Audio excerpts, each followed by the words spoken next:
Welcome back to my YouTube channel. Make sure to like and subscribe to the channel for more interesting stories like these. Now, let's get into today's story video. Revenge with her AP wife. My wife had an affair with me. I cheated again on the AP wife. I informed my wife, and now I have to listen to her and our marital counselor tell me I'm just as horrible as she is. It's total nonsense in my opinion. I would not have cheated if she had not initially cheated. My goal was to avenge myself, if that's even possible. Backstory. About a year ago, I discovered that my wife was having an affair. On our shared computer, I discovered images and texts. When I challenged her, she lied, saying I'm insane and making everything up in my brain. Then I showed her the photocopies. She then began slowly telling me the truth. I'd had enough and called the AP wife. She was distraught, but she was my sole source of truth in this scenario. For 3 months, the romance consisted of texts sent at all hours of the day and night. My wife disabled her phone's notifications. They also had almost every week. Even after all of that, she wanted to stay with me. We began marriage counseling. My major incentive, I will confess, was money. I had just sold my business and didn't want to walk away with half of the money that represented 15 years of my life. While all of this was going on, I was speaking with the AP wife on a regular basis. She had evicted him from the home. My wife refused to leave or give me any space at all. My phone rang one night. She normally texted, and it was the AP wife. She was having a bad night and needed to speak with someone. That conversation led to more flirting back and forth, and then I told her I was going to stop by. She said that she would appreciate it. So I went over to the AP house and drank his beer while having with his wife in their living room. This went on for approximately a month. It came to an end when I informed my wife after a heated dispute. Look, I realize this is a horrible scenario, and I should probably pack my belongings and go. I understand that this isn't a mature way to cope with an affair. But it wasn't until I aged up with the AP wife that I felt I could go back and work on my marriage. I was no longer humiliated or miserable. So, am I mistaken in thinking that this is retaliation? Is it justifiable? Story 2. Cheated on by ex years ago and feel like it still affects me today. I'm a 25-year-old man writing this to maybe get it off my chest. So, in the spring 2015 semester, I met my first girlfriend at university. I was 19, she was 18.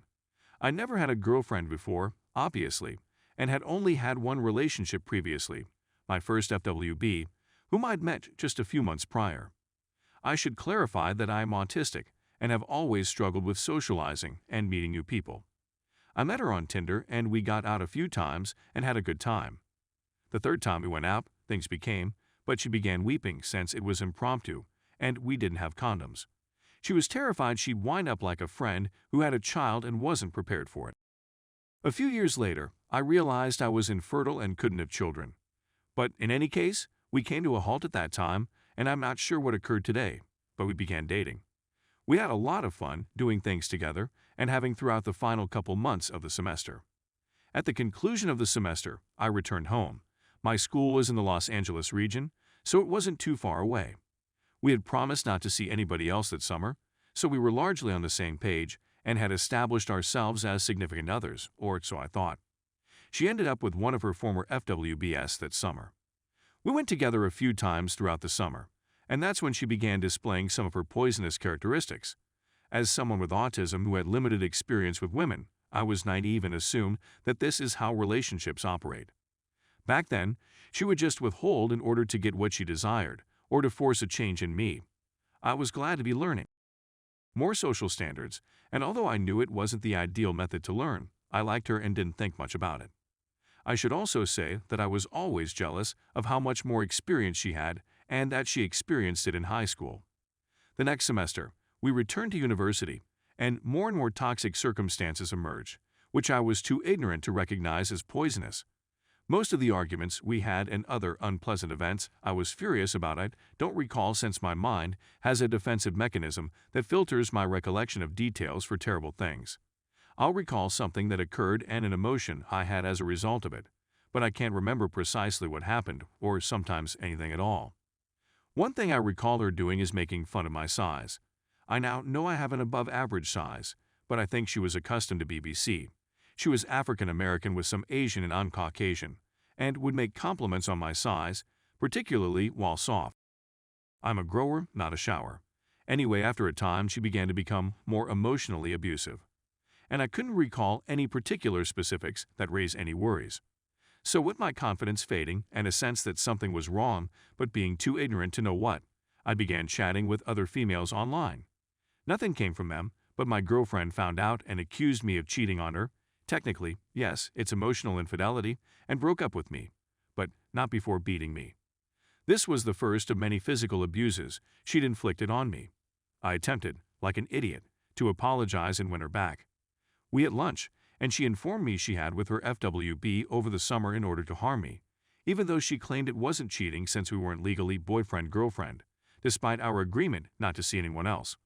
I still wanted her back like an idiot since she had damaged my already poor self-esteem, and I feared I'd never find anybody else. Long story short, we were together on and off for another semester, breaking up and getting back together for various reasons.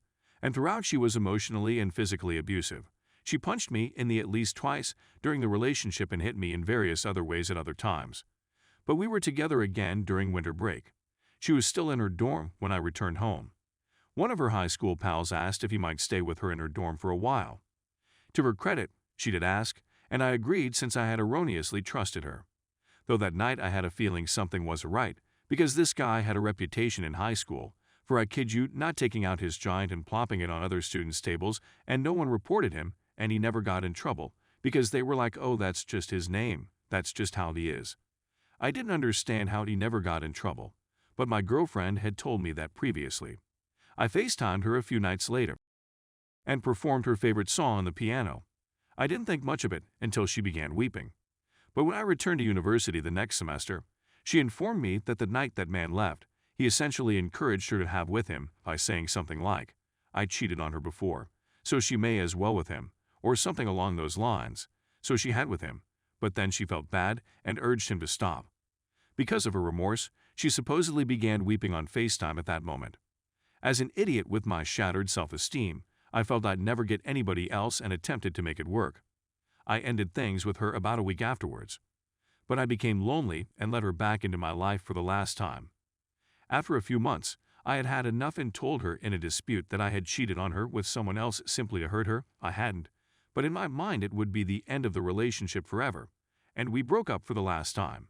She then went on Twitter and said derogatory things about me, such as, if anybody wants someone with a little and is eager to be banged, take my ex, among other things. I didn't find out about it until later, and to her credit, she agreed that it was nasty and took it down when I told her it wasn't cool.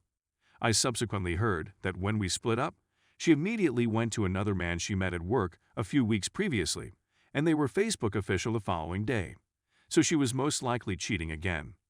Even though she stated her new partner set the relationship status to that day the next time we spoke, it wasn't posted until much later. I honestly didn't believe her. In any case, I'm pleased I had that connection because it taught me a lot about social conventions, pop culture, and racial problems, as well as how I shouldn't be treated by others. Although it took me long to grasp how poisonous it was, I just wish it hadn't persisted for about a year and a half of my life on and off. While my self-esteem has improved, it is still affected by her emotional abuse, among other things she did and said, and I still have a strange sensation about being cheated on in relationships. I have the feeling it's going to happen, even though there's no evident cause for it. And a strange part of me almost gets off by imagining being cheated on and how I would react. Maybe because I clearly did not respond appropriately to the cheating. I'm not sure.